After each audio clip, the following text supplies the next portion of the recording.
This week in Women in Sports, setting up another big reveal. What we know about the new pro sports team that will play at Grand Casino Arena. Plus, from Minnehaha Academy to Maryland, we catch up with a hoop star crushing her rookie season. Then they capture the attention of the audience while honoring our nation's history. How do the Vikings choose the person who gets to sing the national anthem? WCCO's Women in Sports, sponsored by Franson Bank and Trust. Thanks for joining us. I'm Marielle Mohs, and here at WCCO, we are celebrating the highlights of female athletes in this digital segment called Women in Sports. We'll share stories with you every week right here as we do our part to give these athletes the recognition they deserve. We want to begin today with a story that hits close to home. Today is all about just keeping Harper's memory alive. Harper loved volleyball, Harper loved animals, Harper loved her friends. Harper brought joy and laughter to all of us all the time. Community carried the spirit and joy and laughter throughout the day last Saturday, starting with the first ever Harper Moyski Memorial Volleyball Tournament. It was the first part of a fundraiser in memory of the victims of the Annunciation school shooting in August. 10-year-old Harper and 8-year-old Fletcher Merkel lost their lives in that attack. Harper Moyski's mom spoke about her daughter's legacy. Real love is what changes the world. When Harper died, her light didn't go out. It shifted. It moved into all the people who cared about her.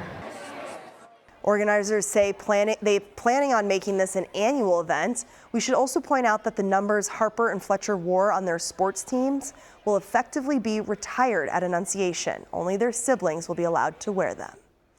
Well, the Minnesota Gopher volleyball team beat Penn State on Friday, but it was a 5-set special against Iowa that rounded out the weekend. The Gophers outlasted the Hawks in a marathon. Kelly Kinney had a big hit, and Olivia Swenson came in with the match point to kill. Minnesota takes the win with a final score of 3-2. Another shocking reveal this week, the home of the Minnesota Wild will soon be sharing the floor with a new professional sports league. I'm extremely excited to announce that we have purchased an expansion team in Major League Volleyball that will begin play at Grand Casino Arena in January of 2027. You heard that right. Major League Volleyball coming to Minnesota. Officials say it's a fantastic opportunity to invest in women's sports. We're told more details about the new team, like the name, colors, and logo, will all be unveiled sometime next year. Last week, we first told you about the League One volleyball team coming to Minnesota, marking the second professional team announced in just a matter of days. Big news on the slopes. Jessie Diggins is hanging up the skis after this season, at least professionally. The Afton native, who is the most decorated cross-country skier in American history, broke the news on social media this week, sharing this will be her final season in ski racing. Aside from her trio of Olympic medals and countless accolades and titles, Diggins has also made her mark by sharing her personal struggle with an eating disorder and working with Twin Cities treatment programs. She's also used her platform to lobby for action on climate change.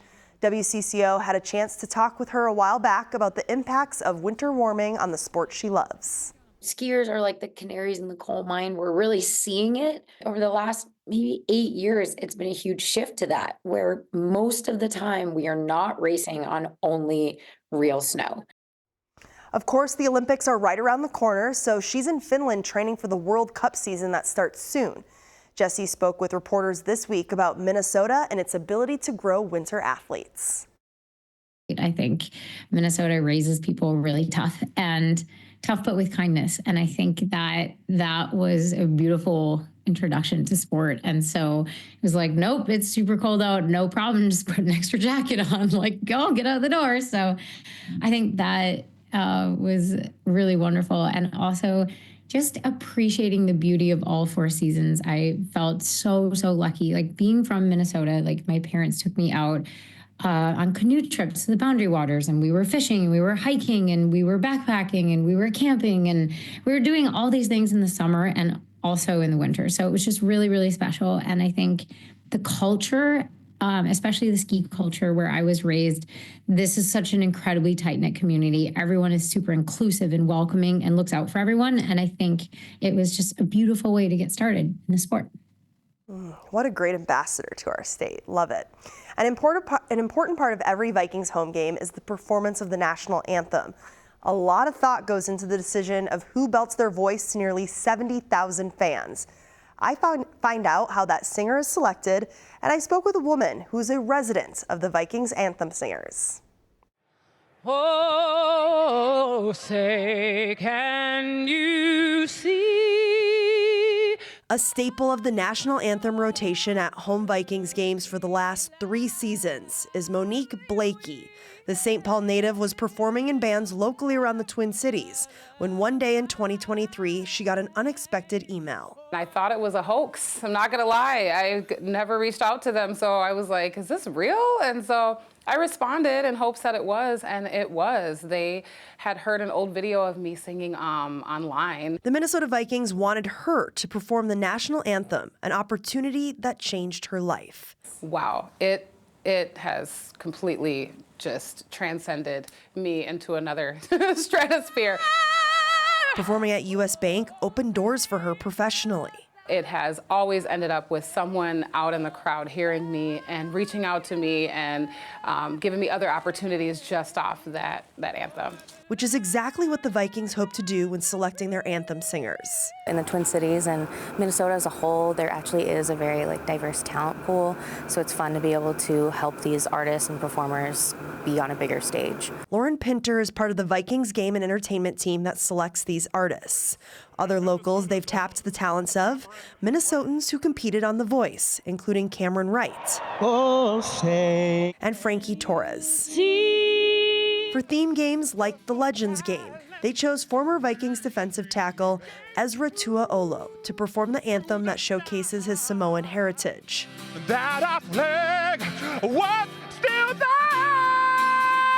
Well, we're very proud to have him as a Vikings legend. When Monique Blakey sings, it's a goosebump-giving performance for fans, but it's always her kids she hopes to make the most proud. Being there and seeing me connect with the people and seeing people be moved by me singing the anthem always makes them just like, that's my mom. And the home of the brave. There's just a few days left for the NCAA to decide on new gambling rules. The proposed changes would allow college athletes and staff to bet on professional sports. To stop that from happening, 2/3 of all D1 schools would need to submit the proper paperwork by this Friday. If they don't get that, the rule change would go into effect November 22nd. Well, she's only 5 games into her D1 college basketball career, and she's already one of the team's leading scorers. From Minnehaha Academy to Maryland, I caught up with Addi Mack. Addi Mack in transition. Mack gonna dribble this one. Mack gonna take it coast to coast. Addi Mack stood out in her 3rd ever game as a Maryland Terrapin last week.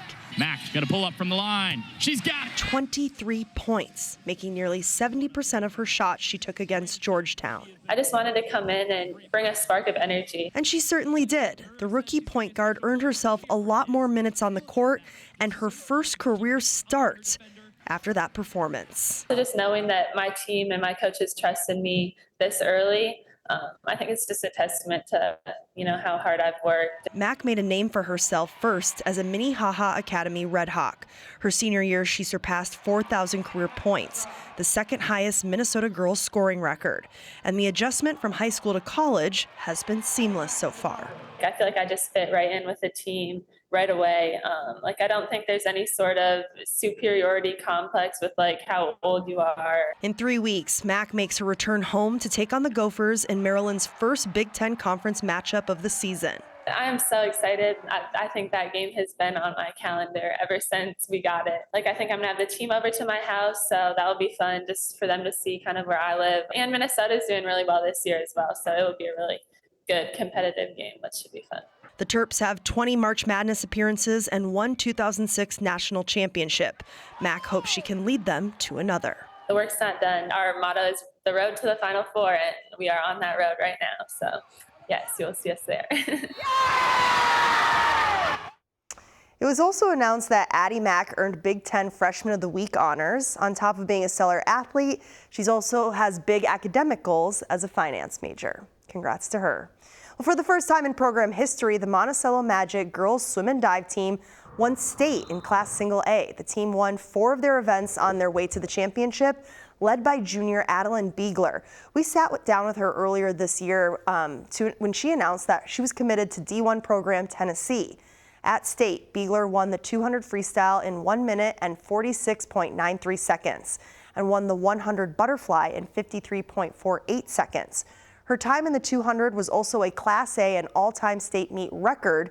Get this, beating out her own record she set last year. Believe it or not, the girls' high school hockey season is well underway. It was Game 4 for Orono in Minneapolis, scoreless through 1, but the Spartans pounced in the second. Later, it was Gabby Lopez who sniped a far side goal. Orono wins this one, 5-1. And speaking of women on the ice, this week on a new Women in Sports podcast episode, we hear from a hockey legend. Natalie Darwitz joins me in conversation this week to talk about her journey going from a youth Egan hockey player to a D1 Gopher back-to-back national champion to an Olympic 3-time medalist. Most recently, she was inducted into the Hockey Hall of Fame, which leads us to her next chapter as CEO of the new Minnesota Hockey Hall of Fame, which is set to break ground next summer. But her most important role is being a mom to 2 boys. Do your boys recognize who their mom is and ask you for pointers as they're growing their own hockey careers? So my youngest, Zach, just didn't want to play hockey for the longest time. He's now currently 8. And so last year I was inducted last November into the Hockey Hall of Fame in Toronto. And I think after they saw the glitz and the glamour and the highlight videos that happened there, I think it kind of made sense to them. And then Zach was like, I'm going to play hockey. And I used to wear the bubble, the iTech. And he's like, and I want an iTech and I want to wear my skates and my equipment like you. So I think they realize it now. And then we were just at an event. Waggle had their grand opening. They're actually a partner of the Minnesota Hockey Hall of Fame. And we went up to it. And Zach and Joseph were like, do you think you'll sign autographs? Do you think you'll get noticed? And I was like, no. And sure shoot, 3 or 4 kids were like, hey, can I get a picture with you?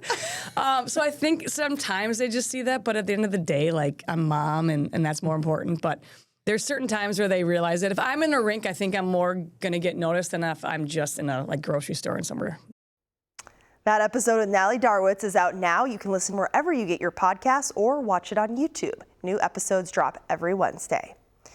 Well, thanks for watching this week's Women in Sports. I'm Marielle Mohs. We'll be back with more great stories next week.